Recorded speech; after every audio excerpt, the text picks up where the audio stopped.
Bonsoir à tous et merci de nous choisir pour vous informer. À la une de ce soir, les concertations entamées par la junte militaire depuis le 14 septembre dernier avec les forces vives du pays se poursuivent à Conakry. Ce mardi, ce sont les magistrats et des ordres professionnels qui ont été reçus par les nouvelles autorités pour discuter sur les maux dont souffre leur secteur. Après leur rencontre le premier jour avec la junte militaire, où en est-on avec la préparation du mémo sollicité par la junte militaire aux partis politiques? Vous verrez un membre de l'ANAD qui s'exprimera dans notre rubrique Invité du journal. Une fois encore, merci de nous choisir pour vous informer. Ce mardi 21 septembre 2021, les concertations entre le CNRD et les forces vives du pays se sont poursuivies au Palais du Peuple de Conakry. Les magistrats de Guinée et des ordres professionnels, avocats, huissiers, notaires, architectes, pharmaciens ont eu un tête-à-tête avec la junte militaire. Ces différentes entités ont dénoncé les maux dont souffre leur secteur. Bintou Souma et Moustapha Diani. Entamées depuis le 14 septembre dernier, les concertations nationales avec les acteurs sociopolitiques du pays se poursuivent. Comme l'ordre du jour, ce sont les magistrats qui ont eu à échanger en premier avec le CNRD. Une occasion pour ces hommes de justice d'exposer les problèmes qui gangrènent la justice guinéenne. Leur problème, c'est le nôtre. Et nous leur avons opposé le fait qu'ils aient dit que désormais la justice est la boussole de ce pays. Donc nous pensons que ça, c'est une question de libéralisation de tout. Plus de pression exécutive, plus de pression politique pour les empêcher de dire effectivement le droit tel que ça doit se faire. Tout le monde est sorti gagnant.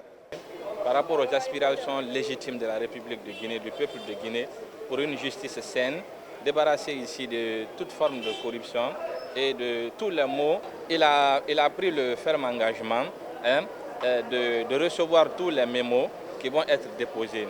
À cet effet, il a demandé à tous les magistrats qui ont un mémorandum de bien vouloir contacter le cabinet du ministre de la Justice à l'effet de déposer les mémos.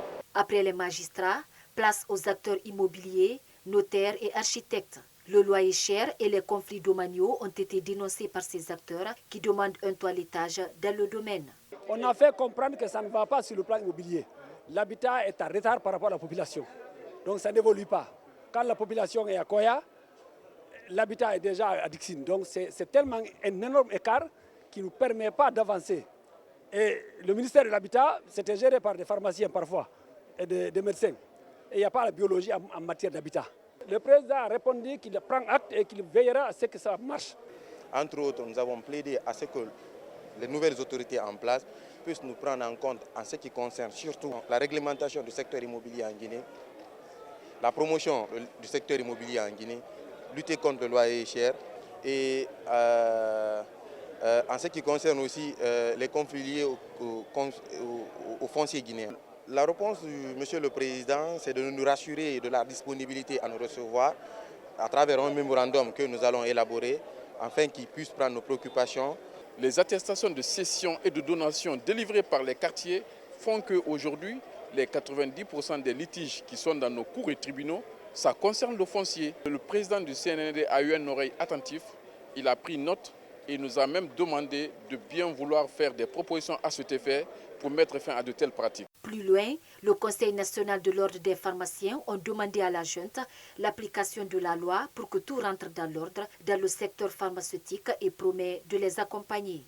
Nous les accompagnons dans l'euphorie au début et lorsque les choses ne vont pas dans le sens de nos intérêts, on se rétracte et on commence à tirer à boulet rouge sur nos chefs.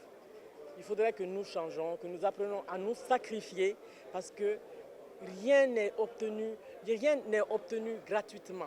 Ces concertations vont se poursuivre avec d'autres acteurs sociaux guinéens. Ce mercredi 22 septembre 2021, il s'agit des fondateurs d'écoles et universités et les tenanciers des bars et restaurants du pays. Depuis la prise du pouvoir par la junte militaire le 5 septembre dernier, les échanges se poursuivent entre les forces vives et les nouvelles autorités. Lundi, les leaders du FNDC ont eu un tête-à-tête avec le CNRD. Dans un entretien accordé à notre rédaction, le responsable des stratégies et des planifications, Sékou Kountuno, est revenu sur les conclusions de cette rencontre. Ibrahim Diallo. À peine rentrés d'exil, les leaders du FNDC ont été reçus par le Comité national pour le rassemblement et le développement. Selon le responsable des stratégies et planification du Front anti-troisième mandat, le CNRD n'a fait que parachever le combat du FNDC. Le FNDC n'a pas manqué de faire appel aux sursauts patriotiques de l'armée guinéenne afin de rétablir l'ordre constitutionnel et la dignité du peuple guinéen. C'est ce qui fut fait le 5 septembre 2021. Nous avons pris acte et nous avons compris à travers cet acte patriotique de l'armée républicaine qu'ils avaient compris le message qu'on a bien voulu faire passer. Donc en clair, c'était deux entités qui ont la même pensée, les mêmes perspectives pour que la Guinée retrouve le concert des nations démocratiques qui sont retrouvées hier. C'était une rencontre de prise de contact. Elle a été fraternelle et très cordiale dans un climat très détendu. Les deux entités se sont engagées à travailler dans la sincérité de la plus grande franchise, dans l'intérêt exclusif du peuple guinéen. Après un tête-à-tête avec la junte militaire, Sékou Kountuno s'est dit confiant. On a rencontré un monsieur très calme, lucide, serein, qui sait ce qu'il veut, qui est préoccupé du devenir de la Guinée, qui est au fait très colérique de voir la Guinée dans cet état au fait très alarmant.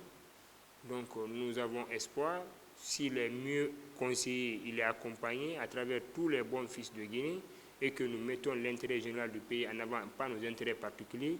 Nous avons l'espoir qu'il pourrait réussir la mission qui lui a été assignée. Le Front national pour la défense de la Constitution mènera le combat auprès du CNRD afin d'empêcher le recyclage dans le futur gouvernement, conclut Sékou Kountuno. En Guinée, des femmes sont souvent victimes d'injustices de la part de leur belle famille après le décès de leurs époux.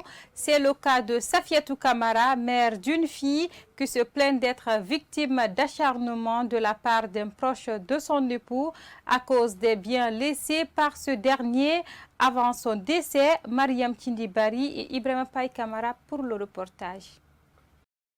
Après le décès de son époux, il y a eu plus d'une année, cette dame a été victime d'injustice en complicité du témoin de son mariage, un ami proche de son époux. Tout a commencé juste après le veuvage, le 6e jour du décès. Il y a un de ses compatriotes ici qu'il considérait comme son grand frère. Après le décès, ce dernier est venu me voir. C'est ce dernier même qui avait été le témoin de notre mariage. Vu que j'étais dans le veuvage et que ma belle famille n'était pas sur place. Donc, ils ont fait une procuration, ils m'ont dit de le laisser gérer l'entreprise juste après le veuvage et jusqu'à ce que mon beau-frère aussi vienne. J'étais d'accord. Maintenant, ce dernier, on lui avait dit qu'il devrait nous rendre compte à chaque fin de mois, chose qu'il n'avait jamais fait. Il me faisait des avances. Je dis bien, il me faisait des avances. Parce que juste un mois après le décès de mon mari, il est venu chez nous dire que chez eux, le veuvage, c'est juste les 40 jours. Après les 40 jours, c'est fini. Pourtant, il nous a menti, il mentait. C'est après qu'on a mené des enquêtes. Ça se passait effectivement comme ici. C'était les 4 mois, 10 jours. À cause de lui, je n'ai pas pu faire les 4 mois, 10 jours parce qu'il nous a trompés. Poursuivant, elle a sollicité la présence de son beau-frère. Il m'a dit, si son jeune frère vient ici, tu vas le regretter. Et tu seras humilié à Sidiri. J'ai dit, bon, j'ai dit, Inch'Allah. J'ai insisté finalement, il a cédé, il a accepté, mon beau-frère est venu. Et il a réussi à retourner ce dernier contre moi. Ce dernier, au début, tout allait bien. Mais quand il lui avait expliqué le contenu du papier de mariage, ils m'ont présenté un testament qui a été fait par mon mari. J'ai dit, Quand ils m'ont montré le testament, au début, je n'avais pas eu le temps de bien vérifier ce qui se trouvait dans le testament. Maintenant, après, j'ai pris tout mon temps, j'ai lu le testament. J'ai vu la date qui était dans ce testament-là. À cette même date-là, moi, j'étais ici avec mon mari. On suivait le traitement ensemble.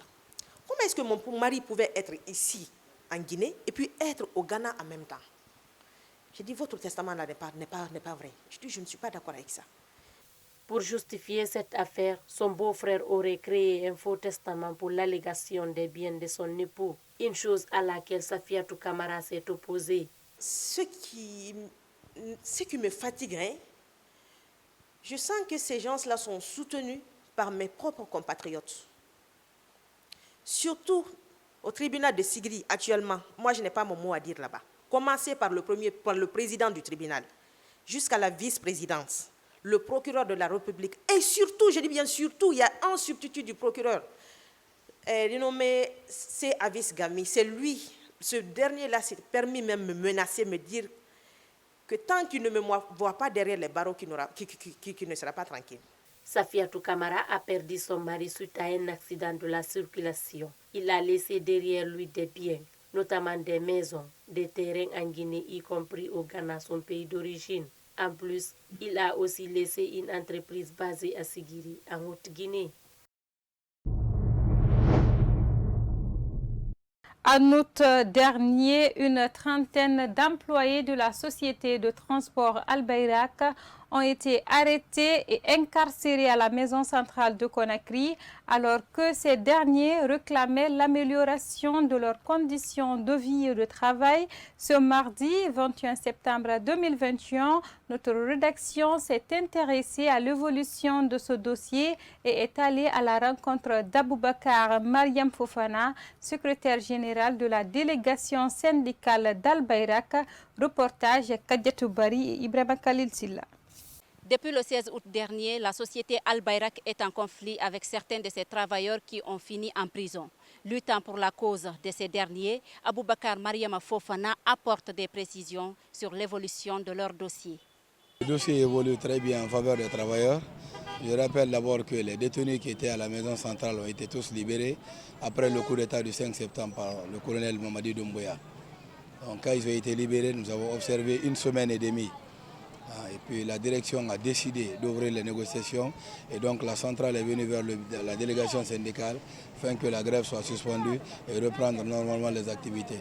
Avec l'arrivée du CNRD au pouvoir, des prisonniers ont été libérés, dont les travailleurs d'Al Bayrak. Ce qui réjouit Aboubacar Mariama Fofana. C'est un sentiment de fierté. Nous sommes très contents par rapport à cette libération des travailleurs parce qu'on s'est battu 23 jours pour obtenir leur libération. Et 23 jours, c'était les mères de famille, les pères de famille, des gens innocents qui se sont retrouvés simplement parce que le droit a été réclamé. Donc aujourd'hui, nous sommes très fiers de cette libération de nos camarades. Ce syndicaliste affirme que leur combat continue car, dit-il, la grève n'est pas levée mais simplement suspendue. Il invite néanmoins ses travailleurs à respecter les accords signés. Autour de la table, consacré au renforcement des idéaux de paix au sein de toutes les nations et tous les peuples, la Journée internationale de la paix est célébrée partout dans le monde le 21 septembre de chaque année. À cette occasion, Souaibou Fofana, un activiste de la société civile, a rappelé l'importance de la paix et la stabilité pour une nation. Maria Paris et Alassane Souma pour le reportage. Le 21 septembre de chaque année, le monde célèbre la Journée internationale de la paix. Cette journée est consacrée au renforcement des idéaux de paix au sein de toutes les nations et dans tous les peuples. Ce mardi, nous avons rencontré Souaibou Fofana, un activiste de la société civile pour qui la paix est un élément essentiel pour la survie de toute une nation. Si aujourd'hui la Journée internationale est célébrée dans le monde, c'est effectivement pour enseigner à chaque pays membre du système des Nations Unies que la paix est une préoccupation majeure, que la paix est une préoccupation de tous, que la paix doit être partagée par tous les États, que ce soit citoyens, que ce soit organisations, que ce soit ONG, que cette journée doit être une journée de réflexion sur la paix durable dans le monde, sur la paix précaire dans le monde, sur la fragilité de la paix dans le monde pour que le monde puisse vivre dans une stabilité durable. Cet activiste de la société civile profite de cette occasion pour demander aux nouvelles autorités du pays de saisir cette opportunité pour offrir à la Guinée une paix durable. Que M. Doumbouya, le président de cette nouvelle force militaire qui gère le pays aujourd'hui, soit une personne qui pourra nous ouvrir la porte, les portes de la grandeur, les portes de la paix, de la stabilité, de l'union, mais aussi de la cohésion sociale. Qu'il puisse nous aider, que la Guinée obtienne un calendrier électoral qui permettra à la Guinée de sortir de cette impasse. Pour cette année 2021, le thème choisi pour célébrer la Journée internationale de la paix est se relever pour un monde plus équitable et durable. Par ailleurs, il faut rappeler que le monde célèbre la paix pour lutter contre les actes de haine en répandant la compassion, la gentillesse et l'espoir. En interactualité, les coups d'État en Afrique semblent devenir une forme d'alternance au pouvoir. Ce lundi 20 septembre 2021, un coup d'État visant à renverser le gouvernement de transition soudanais aurait été déjoué, annonce ce mardi l'armée. Ibrahim Timbobari nous signe ce commentaire.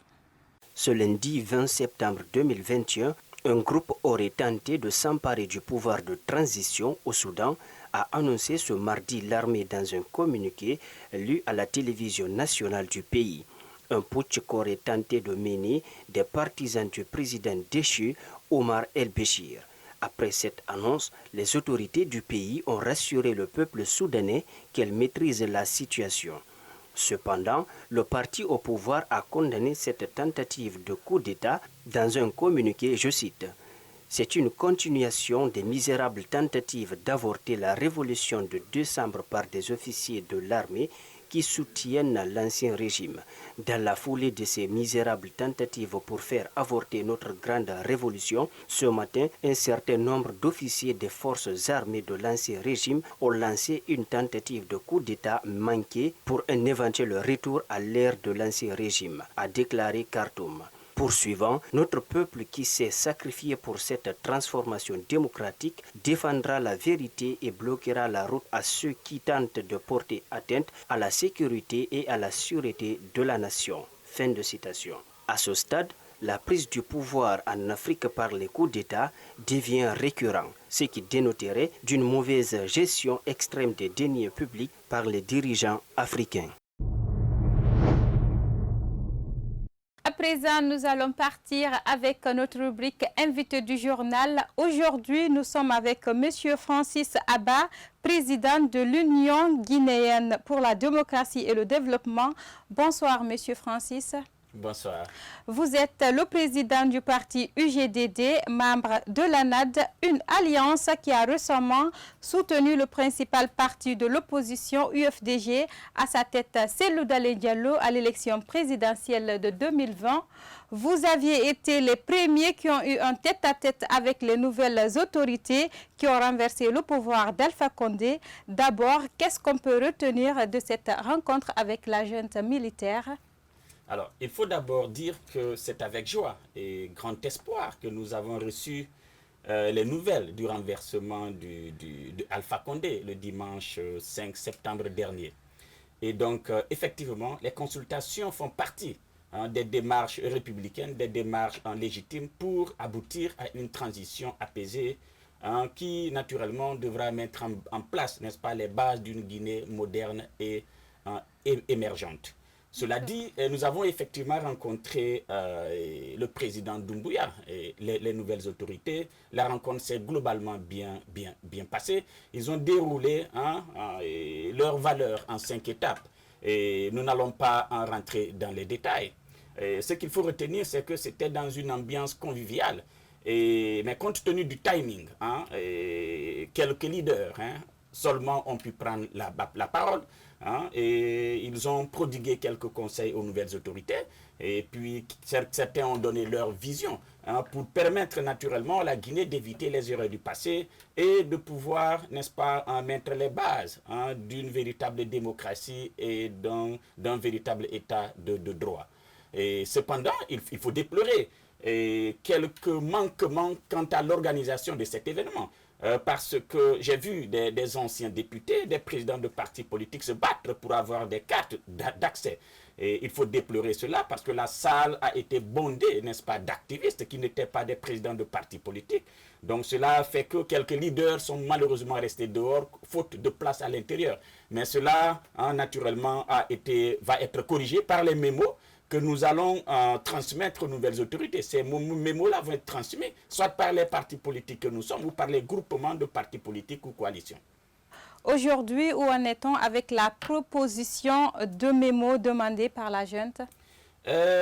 On a travaillé depuis une semaine, nous sommes en train de travailler au sein de notre alliance, puisque l'Alliance nationale pour l'alternance et la démocratie souhaite déposer un mémo commun. Et donc, nous allons certainement finaliser ces mémos-là d'ici demain. Et en tout cas, nous pensons que la transition, n'est-ce pas, est une période d'exception. Et la période d'exception ne peut pas être considérée comme un mandat. Donc, notre souhait, c'est que la transition soit raisonnable en tirant non seulement les leçons du passé, mais aussi en ne se précipitant pas. Nous ne sommes pas opposés à la CEDEAO, mais je pense que donner 6 mois personnellement aux nouvelles autorités, ce serait précipiter les choses et ça va être des délais extrêmement intenables. Je pense qu'il faut que les délais, le calendrier, n'est-ce pas, de la transition se fonde sur des activités précises, notamment le dialogue qui a déjà débuté, la mise en place du gouvernement de transition, de toutes les institutions de transition, notamment le gouvernement, l'organe législatif de la transition, la semi-provisoire pour qu'on puisse, n'est-ce pas, qui pourra aboutir à l'organisation des élections générales. En tout cas, moi, je milite pour des élections générales pour que le futur président de la République ne puisse pas avoir la main sur l'organisation d'élections ou ne puisse pas avoir la main pour pouvoir truquer n'importe quelle élection. Il va se concentrer sur les priorités que sont l'économie, que sont la santé, en tout cas tout ce qui peut améliorer le panier de la ménagère. Est-ce que vous pouvez nous expliquer c'est sur quelle base que vous faites ce mémo pour une transition réussite? Écoutez, comme je viens de le dire, il faut décrire des activités précises. Et ces activités-là, c'est l'organisation des élections, notamment le référendum, parce qu'il faut que la future constitution, n'est-ce pas, de notre pays soit soumise à un vote référendaire. Il faut que le peuple l'approuve, pour ne pas qu'on tombe dans les erreurs du passé, pour ne pas que la constitution soit interprétée différemment. Et ça, c'est d'une part. D'autre part, donc, il y a des mécanismes, n'est-ce pas, techniques, qui nous dit il nous faut 3 mois pour organiser un référendum. Il nous faut 7 mois, par exemple, pour organiser des élections générales. Et donc, c'est l'ensemble, n'est-ce pas, de ces activités, notamment comment relancer, comment mettre en place, n'est-ce pas, un programme d'urgence, pouvant, n'est-ce pas, permettre, n'est-ce pas, aux nouvelles autorités de pouvoir gérer le pays et de pouvoir mettre la Guinée sur les rails. Il y a aussi des crimes graves qui ont été commis, des crimes économiques, des crimes de sang. Il faudra qu'il y ait des audits, il faudra qu'il y ait des enquêtes pour que plus jamais ça en Guinée. Il faut que s'il y a des coupables, il faut qu'ils soient poursuivis pour que notre pays, en tout cas, puisse redorer son blason et qu'il puisse aller de l'avant, en tout cas à partir des années à venir. D'accord. Que dites-vous sur la durée de la transition en tant qu'homme politique? C'est ce que je vous ai dit. Ça doit être une durée raisonnable. Il ne faut pas aussi tomber sur les facilités, parce qu'une transition de 4 ans, de 5 ans, c'est un mandat entier. Et n'oubliez pas qu'une transition est une période exceptionnelle. Et elle a pour but, n'est-ce pas, la mise en place, pour but principal, le retour à l'ordre constitutionnel, la mise en place, n'est-ce pas, d'institutions républicaines issues, n'est-ce pas, du vote populaire, issues de la volonté du peuple. Donc, et si nous n'allons pas vite, naturellement, étant donné qu'un pays doit être arrosé, le sang doit circuler, on a besoin des partenaires internationaux, et donc il faut de l'argent. Donc il faudra que nous négocions, nous prenions en compte, n'est-ce pas, les avis de la CEDEAO, de la communauté internationale, de l'Union africaine, pour que nous puissions avoir un délai raisonnable. Mon souhait, c'est que le futur, que 2023 en tout cas que 2023, l'année prochaine 2020, que 2023 trouve que le nouveau président, n'est-ce pas, de la République, la nouvelle Assemblée, la nouvelle CENI en définitive soit mise en place de façon à ce que le pays naturellement puisse souffler, puisse bénéficier de ces richesses naturelles et que les populations, n'est-ce pas, ces richesses-là soient réparties équitablement pour que les populations puissent en bénéficier. Ce que nous n'avons pas connu les 10 dernières années, qui ont été caractérisées naturellement par la dictature, par l'enrichissement illicite, la corruption, l'humiliation des femmes. On a vu beaucoup de citoyens guinéens qui ont été expropriés, qui ont passé des nuits à la belle étoile. Donc il faut que tout ça ça cesse pour que nous puissions commencer une nouvelle Guinée, et une Guinée prospère et émergente. Après ce coup d'État, la CEDEAO a condamné la Guinée de ses instances. Elle a même gelé leurs biens et faire une proposition de 6 mois pour organiser les élections en Guinée. Qu'en dites-vous de cette décision? Je pense que la CEDEAO est en train de faire son travail. Et souvenez-vous que tout ce que l'Union africaine en dit, elle se fonde sur, n'est-ce pas, les arguments de la CEDEAO. C'est de même pour les États-Unis, pour l'Union européenne et la France. Et donc, il faut, quand la CEDEAO dit 6 mois, je pense qu'on ne sait pas sur quelle base la CEDEAO se fonde en disant 6 mois. Mais je pense que c'est précipité. Je pense que personnellement que c'est précipité. Nous avons analysé au sein de notre état-major, c'est un délai précipité. Et pour éviter les erreurs du passé, il faut plutôt aller des activités vers un chronogramme. Et donc, on a des spécialistes, des anciens de la CENI qui sont avec nous. Et nous pensons qu'en tout cas, au plus tard, le 31 décembre 2022, on devrait trouver, n'est-ce pas, les nouvelles institutions républicaines mises en place. Je rappelle qu'on était avec M. Francis Aba, président du parti L'Union guinéenne pour la démocratie et le développement. Merci, M. Francis, d'avoir accepté notre invitation. C'est moi qui vous remercie. Merci. Mesdames et messieurs, ainsi prend fin cette édition d'information. Merci à tous de l'avoir suivi. Les programmes continuent sur Star 21 TV, la télé du 21e siècle. Au revoir.